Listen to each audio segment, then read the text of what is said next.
अस्सलाम वालेकुम नाज़रीन, मेरा नाम डॉक्टर शमाइला हनीफ़ है और मैं बतौर professor obstetric gynaecology Fatima memorial hospital Lahore में काम कर रही हूँ। आज का जो टॉपिक है वो एक बहुत इम्पोर्टेंट और बहुत कॉमन टॉपिक है, वो है इंसोम्निया इन प्रेगनेंसी। इंसोम्निया का मतलब है नींद ना आना। प्रेगनेंसी में अक्सर ख़वातीन इस प्रॉब्लम का शिकार रहती हैं। उनको अव्वल तो नींद बहुत कम होती है, नींद नहीं आती और अगर सो जाएं तो बिल्कुल गहरी नींद नहीं होती, थोड़ी ही देर के बाद उनकी आंख खुल जाती है। तो ये एक बहुत कॉमन प्रॉब्लम देखने में आई है। यूजली ये जो इंसोम्निया है ये फर्स्ट 3 मंथ्स, जिसको हम फर्स्ट ट्राइमेस्टर कहते हैं, इसमें देखा गया है और फिर थर्ड ट्राइमेस्टर जो कि आखिरी 3 मंथ्स होते हैं उसमें भी ये ज़्यादा कॉमन हो जाता है। इंसोम्निया की मुख्तलिफ रीजंस हैं। एक तो मेन वजह है हार्मोनल चेंजेस। प्रेगनेंसी के अंदर जो डिफरेंट हार्मोन्स रिलीज हो रहे होते हैं उसकी वजह से भी नींद डिस्टर्ब हो जाती है। इन एडिशन मल्टीपल और फैक्टर्स हैं जो कि नींद को डिस्टर्ब कर देते हैं, जिसके बारे में हम एक के बाद एक बात करेंगे और साथ साथ हम वो टिप्स बताएंगे जिससे ये प्रॉब्लम्स को आप कंट्रोल कर सकते हैं और नींद आपकी बेहतर हो जाए। तो नंबर 1 रीज़न एक है, वो है फ्रीक्वेंसी ऑफ यूरिनेशन, यानी कि बार बार यूरिन आना। जिस तरह प्रेगनेंसी एडवांस होती है, प्रेगनेंसी यूट्रस का जो वज़न है वो आगे मसाने पे प्रेशर दे रहा होता है, जिसकी वजह से मसाना इतना ज़्यादा पेशाब होल्ड नहीं कर सकता। लिहाजा प्रेगनेंसी में ख़वातीन को बार बार यूरिन करने की हाजत महसूस होती है, जो दिन में भी रहती है और रात को भी उनको कई दफ़ा उठ के यूरिन करने के लिए जाना पड़ता है। तो ऑब्वियसली इस वजह से नींद भी डिस्टर्ब रहती है। ये रिकमेंड किया जाता है कि आप दिन के वक्त जो एडिक्वेट हाइड्रेशन है, जो कम से कम 8 से 10 ग्लास पानी पीना चाहिए रोज़ाना, वो आप दिन के वक्त ज़्यादा पिएं और कोशिश करें कि 7 बजे के बाद कम पानी पिएं। साथ में ये भी कोशिश करें कि आप रात के वक्त कॉफ़ी या टी, इसको चाय को अवॉइड किया करें, क्योंकि ऐसे लेने से भी आपका ऑब्वियसली ब्रेन स्टिमुलेट हो जाता है और आपको नींद नहीं आती।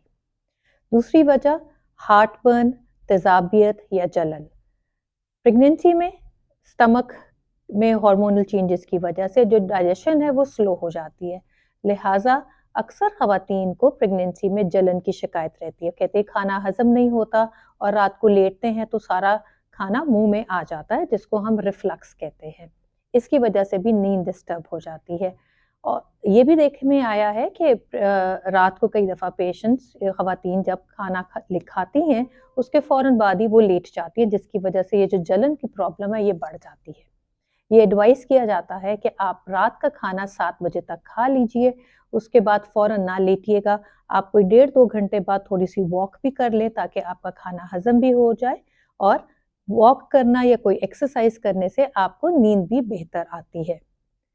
चाय और कॉफ़ी को आप अवॉइड करें और रात को सोने से पहले आप 1 ग्लास दूध ले लीजिएगा। दूध की बनी हुई चीज़ भी स्टमक को कोट करती है और आपकी जलन काफ़ी हद तक बेहतर हो जाती है। अगर इन टिप्स से आपकी जलन ठीक ना हो और फिर भी परसिस्ट करे, तो आप अपने डॉक्टर के मशवरे से कोई भी एंटासिड ले सकते हैं। बैक एक, एक और इम्पॉर्टेंट रीज़न जिससे नींद डिस्टर्ब रहती है वो कमर का दर्द है। फर्स्ट ट्राइमेस्टर और लास्ट ट्राइमेस्टर में काफ़ी ज़्यादा ख़वातीन जो हैं वो कमर की दर्द का शिकार रहती हैं। मेन वजह ये है कि प्रेगनेंसी में एक हार्मोन रिलैक्सिन रिलीज़ होता है, जिससे जो लिगामेंट्स हैं, मसल्स हैं, वो रिलैक्स हो जाते हैं और पेन करते हैं। और साथ में जिस तरह प्रेगनेंसी एडवांस होती है, खातून का पोस्चर भी चेंज हो रहा होता है, जिसकी वजह से बैक मसल्स के ऊपर स्ट्रेन और स्ट्रेस पड़ता है, जिसकी वजह से उनको कमर दर्द रहती है। ये एडवाइस किया जाता है कि आप रेगुलर बैक की एक्सरसाइज करें, जो आप कभी भी कोई भी एक्सरसाइज गूगल से डाउनलोड कर सकते हैं। हमारी एक वीडियो बैक एक इन प्रेगनेंसी के बारे में भी है, आप उसको देख सकते हैं और उसमें जो एक्सरसाइजेज एडवाइस की गई हैं आप उसको फॉलो कर सकते हैं। साथ में आप कोई भी लोकल एनाल्जेसिक जेल की फॉर्म पे अपनी कमर पर मालिश करवा लिया करें, दिन में 2-3 दफ़ा मालिश करवा लिया करें ताकि आपकी कमर की दर्द काफ़ी बेहतर हो जाए। एक्स एंड पेन्स और लेग क्रैम्प्स, एक और रीज़न जिससे नींद डिस्टर्ब होती है वो है लेग क्रैम्प्स। अक्सर ख़वातीन प्रेगनेंसी में शिकायत करते हैं कि रात के वक़्त टाँगों में बहुत ज़्यादा खलियाँ पड़ जाती हैं, नस के ऊपर नस चढ़ जाती है। इन सब चीज़ों का मतलब है कि उनके लेग में क्रैम्प्स हैं। यूजुअली जो लेग क्रैम्प्स हैं आयरन, कैल्शियम, मैग्नीशियम डेफिशिएंसी की वजह से होते हैं। ये एडवाइस किया जाता है कि जो vitamins, multivitamins, iron, calcium, vitamin D supplements और मैग्नीशियम सप्लीमेंट्स आपके डॉक्टर आपको एडवाइस करें, वो आप रेगुलरली लिया करें, जिसकी वजह से ये जो लेग क्रैम्प्स हैं काफ़ी हद तक बेहतर हो जाते हैं। रात के वक़्त आप ये कोशिश करें कि आप अपनी टाँगों पे ऑयल के साथ मसाज करवा लीजिएगा, जिससे भी क्रैम्प्स काफ़ी हद तक बेहतर हो जाते हैं।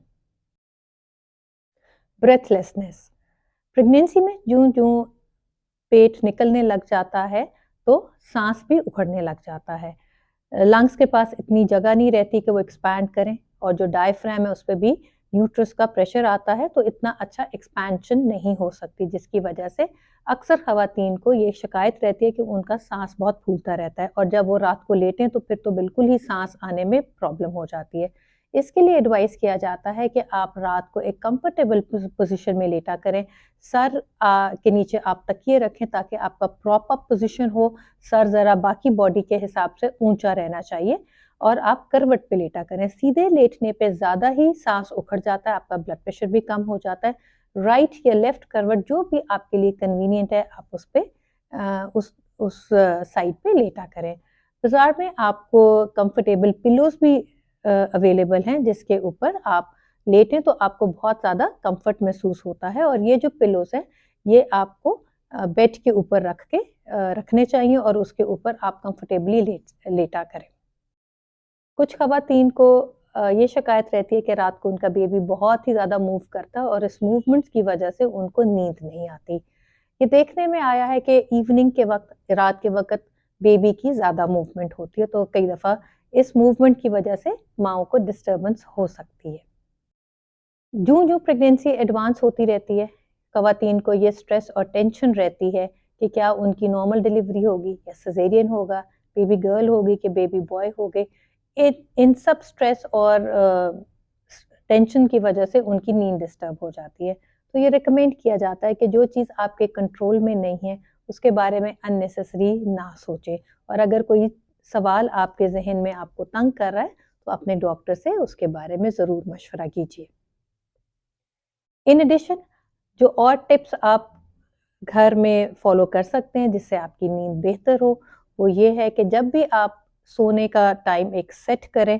ये हमेशा रिकमेंड किया जाता है कि आप प्रेगनेंसी के स्टार्ट से अपना सोने का टाइम सेट कर लीजिए कि किस टाइम पे आपने सोना है और सुबह किस टाइम पे आपने उठना है।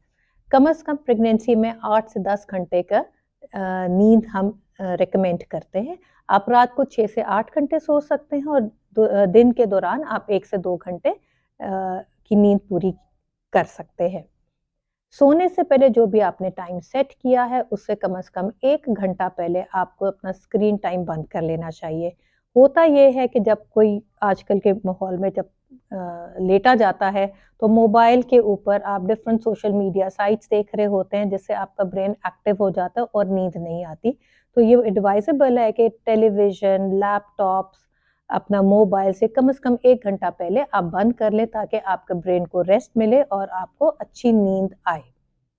सोने से पहले अगर आप वार्म बाथ भी ले लें, तो वो आपकी नींद में आपकी नींद आने में इम्प्रूवमेंट होती है।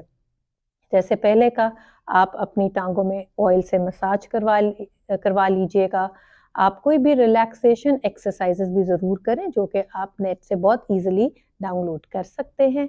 ये भी रिकमेंड किया जाता है कि रात खाने के कम से कम 1.5-2 घंटे बाद आप कोई वॉक कर लें, जो कि 20-30 मिनट जितनी भी आपसे कन्वीनिएंटली की जाती है, आप वो करें, क्योंकि एक्सरसाइज़ के बाद भी आपकी बॉडी रिलैक्स कर जाती है और नींद आने में बहुत सारी बेहतरी होती है। सोने से पहले आपकी दिलचस्पी के अकॉर्डिंगली आप कोई भी किताब को पढ़ सकते हैं, या कि आपको म्यूज़िक सुनने का शौक़ है, तो आप कोई भी लाइट सॉफ्ट म्यूज़िक सुन सकते हैं, जिससे आपकी बॉडी रिलैक्स हो और आपको अच्छी नींद आए।